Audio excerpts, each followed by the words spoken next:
پیارے بچوں، ہمارے اسکول فرینڈز ہوتے ہیں، محلے کے بھی دوست ہوتے ہیں، اسی طرح ہمارے کزنز اور بہن بھائی بھی ہوتے ہیں۔ ان کے ساتھ ہم کھیلتے ہیں اور اپنی لائف انجوائے کرتے ہیں، مگر ہمارے ان اچھے والے ریلیشنز میں اس وقت خرابی آ جاتی ہے جب کوئی آ کر ہمیں کسی دوست یا کزن کے بارے میں کوئی نیگیٹو بات بتاتا ہے۔ فار ایگزامپل، فیضان بھائی آ کر بولے، غلام رسول بھائی، ببلو بھائی آپ کی نئی بائی سائیکل سے جیلس ہو رہے ہیں، ان سے ذرا بچ کے رہیے گا۔ اور پھر میں فیضان بھائی کی بات پر یقین کرتے ہوئے ببلو بھائی کو برا سمجھنے لگوں اور ان سے برا بہیو کرنے لگوں، حالانکہ مجھے اصل حقیقت کا نہیں پتا۔ پارہ 26 سورہ حجرات آیت نمبر 6 میں اللہ پاک ارشاد فرماتا ہے، یا ایھا الذین آمنوا ان جاءکم فاسق بنبأ فتبینوا ان تصیبوا قوما بجہالۃ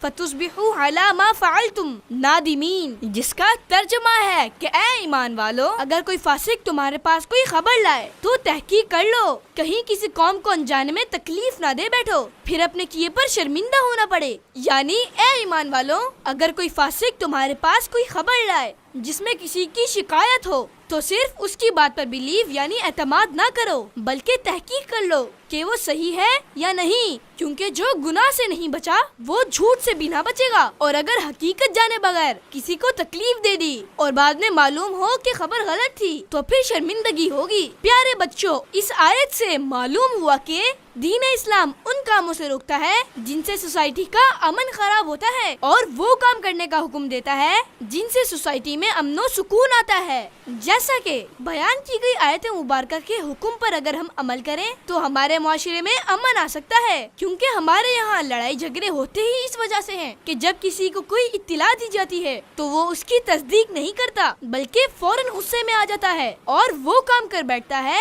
جس کے بعد ساری زندگی پریشان رہتا ہے۔ پیارے بچوں، اس آیت مبارکہ سے یہ بھی معلوم ہوا کہ غیبت کرنے والے اور چغل خور کی بات ہرگز قبول نہ کی جائے اور کسی کام میں جلدی نہ کی جائے، ورنہ بعد میں پچھتانا پڑ سکتا ہے۔